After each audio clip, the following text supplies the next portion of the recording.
Ketegangan antara Amerika Serikat dan Iran terus meningkat. Washington disebut tengah menyiapkan kekuatan militernya, termasuk pengerahan berbagai sistem senjata untuk menghadapi kemungkinan konflik. Di sisi lain, Iran juga masih memiliki senjata yang berpotensi mengancam kepentingan AS di sana. Situasi ini membuat sejumlah personel Amerika di pangkalan Qatar diminta meninggalkan lokasi, sementara negara-negara tetangga Iran khawatir eskalasi akan mengguncang stabilitas kawasan. Lalu, senjata apa saja yang mungkin dikerahkan AS dan Iran dalam potensi bentrokan ini? Simak selengkapnya dalam video berikut.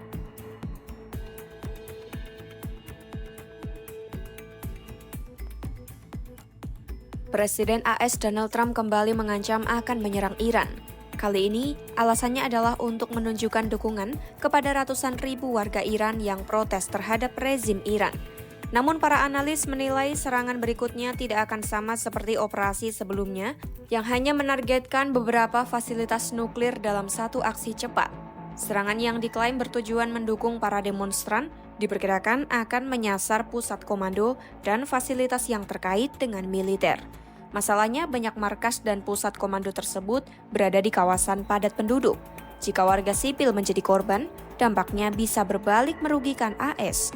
Tujuan politik bisa gagal, dan pemerintah Iran bisa menggunakan kejadian itu sebagai bahan propaganda. Untuk itu, seorang analis militer menilai setiap serangan harus dilakukan dengan sangat presisi dan tanpa mengenai pihak non-militer. Jika pada serangan sebelumnya mengandalkan pesawat penyerang siluman B-2, kali ini para analis menilai Washington akan menggunakan berbagai jenis senjata yang lebih fleksibel. Salah satu opsi utamanya adalah rudal jelajah Tomahawk. Rudal ini dapat diluncurkan dari kapal perang atau kapal selam Angkatan Laut AS dari jarak jauh, bahkan tanpa harus mendekati wilayah Iran.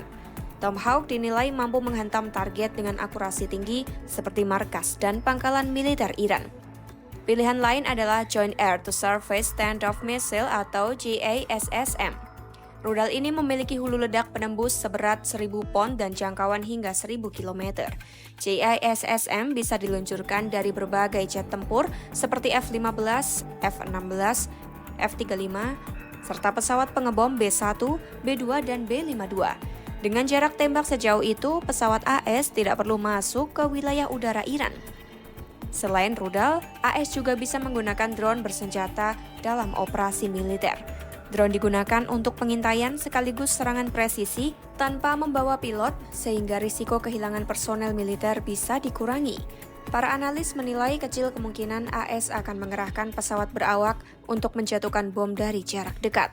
Risiko ditembak jatuh oleh pertahanan udara Iran dianggap terlalu tinggi. Saat ini, kapal induk terdekat milik AS, USS Abraham Lincoln, berada ribuan kilometer di Laut Cina Selatan.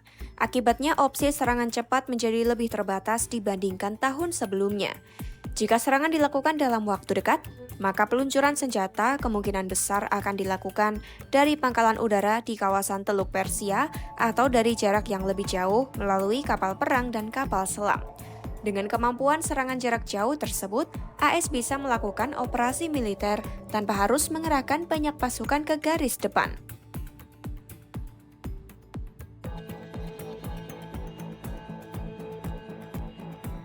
Para ahli menilai Iran masih bisa menggunakan sisa rudal jarak menengah atau mengandalkan rudal jarak pendek, rudal jelajah, dan roket untuk menyerang pangkalan AS di Timur Tengah.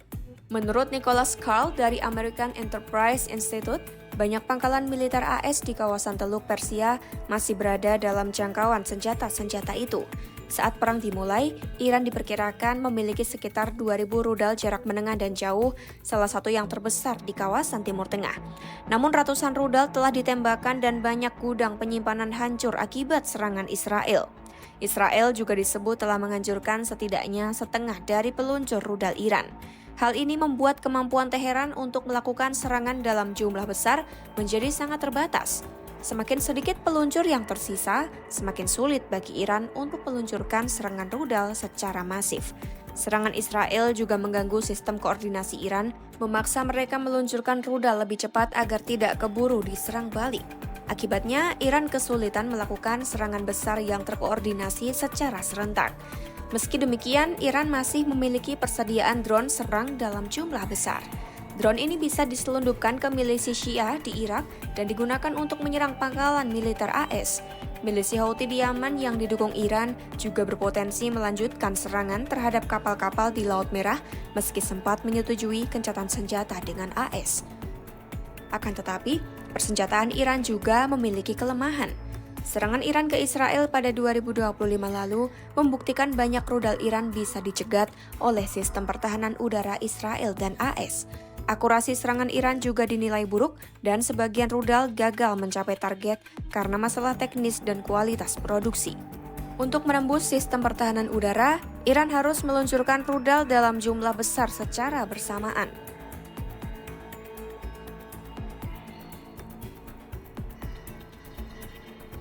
Persenjataan Iran memang memiliki sejumlah kelemahan.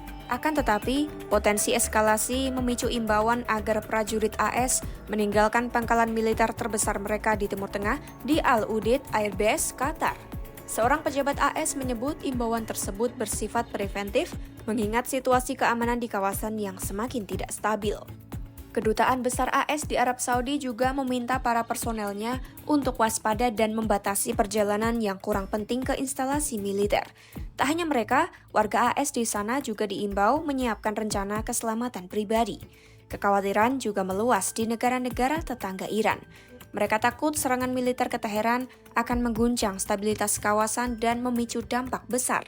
Karena itu, sejumlah negara menekan pemerintahan Trump agar mempertimbangkan kembali opsi militer. Pejabat Arab dan Turki telah meningkatkan upaya diplomasi untuk meredakan ketegangan antara Washington dan Teheran. Arab Saudi, Qatar, dan Oman juga meluncurkan inisiatif diplomatik untuk mencegah eskalasi lebih lanjut. Pemerintah Arab pun memperingatkan serangan ke Iran justru bisa menyatukan rakyat Iran di belakang rezim. Kedua negara memiliki kapabilitas militer yang mampu menimbulkan dampak signifikan baik secara keamanan maupun stabilitas kawasan. Penggunaan kekuatan militer dalam skala besar diperkirakan akan memicu efek domino terhadap negara-negara sekitar. Oleh karena itu, situasi ini terus menjadi perhatian utama komunitas internasional. Pantau terus perkembangan konflik AS versus Iran hanya di YouTube Kompas.com.